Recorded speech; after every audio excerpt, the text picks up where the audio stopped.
You don't belong here. You never did. Go back to playing soldier somewhere else." He said it with his coffee mug halfway to his mouth, like he couldn't even be bothered to look at me when he said it. Like I was so far beneath him that full eye contact wasn't worth the effort. I stood in my mother's kitchen. The kitchen where I'd eaten cereal before school every morning for 18 years, where my mom had taped my crayon drawings to the refrigerator until I was old enough to be embarrassed by it, and I made myself breathe. Slow. Even. The way they teach you. I didn't say a word. His name was Boyd. Boyd Mercer. My mother had met him 14 months ago at a grief support group after my dad passed. I want to be fair about that part. I want to acknowledge that grief does strange things to people, that loneliness after 31 years of marriage is real and heavy, and not something I can fully understand at 32 years old. I want to be fair. But Boyd Mercer was not a man who deserved fairness. I'd been deployed when they met. Army, military intelligence, stationed at a base in Germany for most of the 14 months they'd been together. My mom sent me photos in her emails. Carefully cropped, I noticed later. She'd mention him in passing. Boyd took me to dinner. Boyd fixed the gutter, isn't that nice? Always breezy, always fine. Nothing that would worry me from 6,000 miles away. When I got stateside and drove the 4 hours to her house in central Ohio, I understood why the photos had been cropped. Boyd had moved in, not just his toothbrush and a few dress shirts in the closet. I mean moved in. His recliner was in the living room where my dad's armchair used to be. His truck was in the garage. His hunting magazines were stacked on the coffee table. His boots, big, mud-caked work boots, were sitting in the middle of the entryway like a declaration. My mom hugged me for a long time at the door. She smelled like her same perfume. Her eyes, when she pulled back, looked like she was apologizing for something she hadn't said yet. "Boyd's here," she said.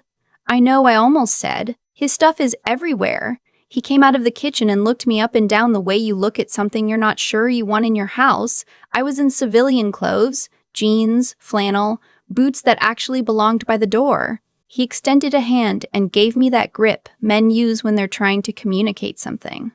Firm. Held too long. "Heard a lot about you," he said. "Good things, I hope," I said, because I was raised with manners. He smiled like I'd said something naive. "Your mom says you're in the Army." "That's right." "What do you do over there?" "Administrative stuff." The assumption was so smooth, so practiced, that I wondered how many times he'd used it. Administrative stuff. Because what else would a woman be doing? "Something like that," I said. It was a mistake. I know that now. I was tired from the drive, tired from the flights before the drive, tired from 14 months of being somewhere that wasn't home.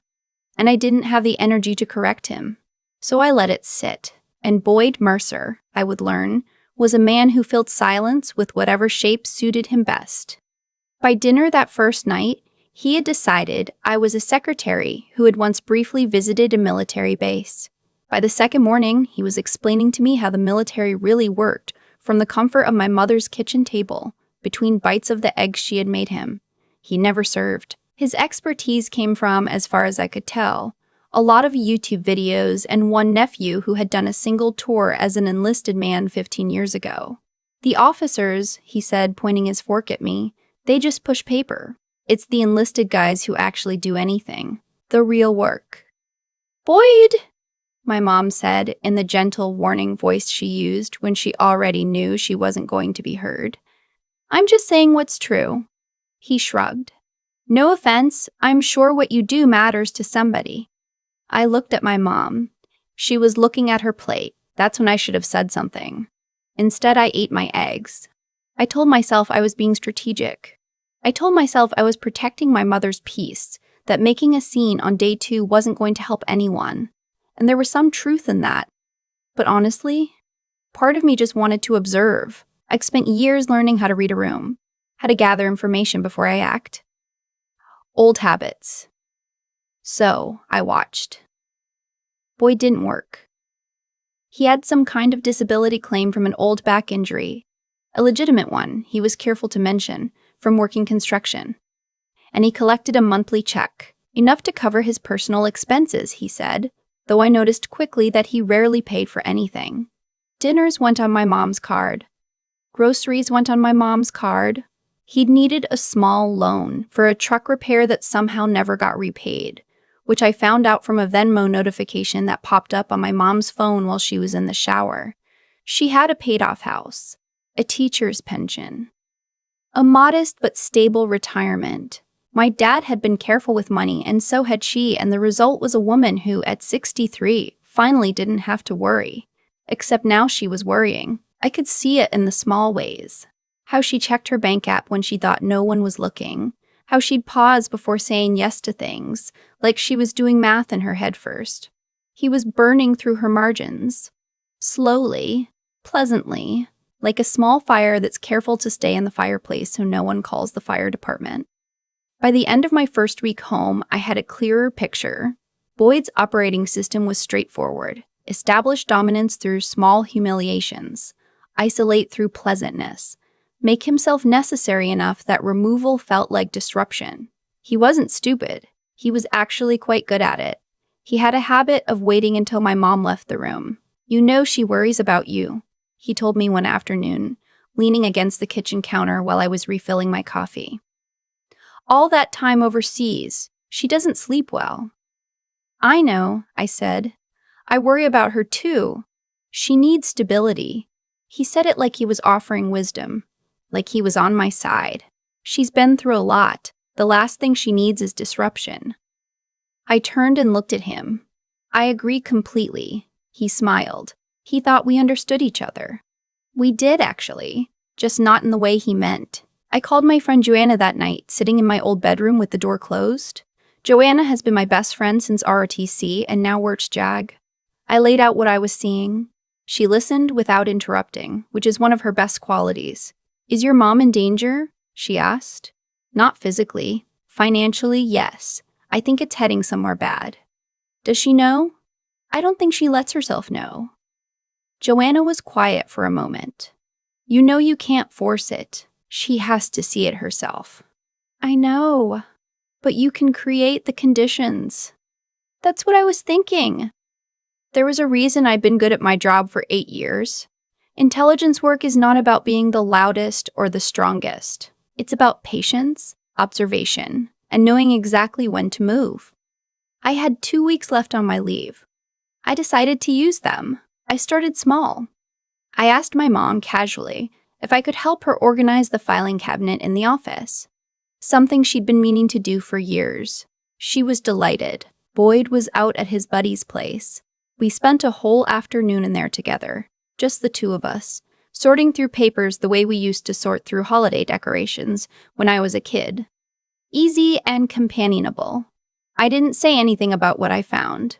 Not yet, but I photographed the utility bills, the bank statements she hadn't checked, the credit card account with a balance that hadn't existed before Boyd. I did it quietly and I did it thoroughly.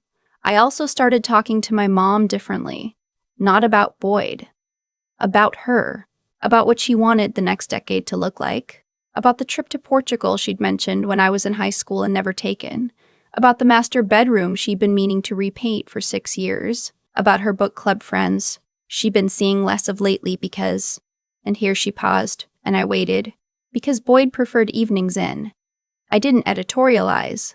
I just asked questions and let her hear herself answer them. By the end of the first week, she was quieter in a particular way, thoughtful. The kind of quiet that means something is composting. The confrontation. And there was always going to be one. I'd known that from the moment I walked in and saw those mud-caked boots in the entryway. Happened on a Thursday afternoon, 11 days into my leave. My mother was at her book club. A 3-hour window I had not engineered but certainly welcomed. Boyd was in the living room in his recliner when I came downstairs in my dress uniform. I want to explain why the uniform. People sometimes think it's theatrical, and maybe it is. A little. But the practical reason was that I had a meeting the following morning at the Reserve Center 40 minutes away. Admin processing for my post-deployment paperwork. I needed to be in uniform. I'd gotten dressed early because I wanted to go over some documents before I left. That's the practical reason. But I also knew what I was doing. Boyd looked up from the television. His eyes moved from my face down to my shoulders and then, slowly, to the insignia. To the gold oak leaf on my collar. To the unit citations, the service ribbons, the qualification badges. His mouth did a thing, a kind of recalibration. I sat down in the armchair across from him, my father's armchair, which my mother had gotten out of storage when Boyd's recliner was moved in to create more seating, and I folded one leg over the other, and I held the folder of bank statements in my lap. I thought we could talk, I said. He looked at the folder. He looked at my collar again. What is that? He said, meaning the insignia, meaning the oak leaf, meaning, I think, the whole revision of the story he had been telling himself for 11 days. I'm a major, I said. Army Military Intelligence. I've been at that rank for 3 years. Before that, I was a captain. Before that, a first lieutenant. I did 2 combat deployments before the one I just got back from. I have a master's in strategic intelligence from American University and a security clearance I can't discuss the details of in casual conversation. I paused.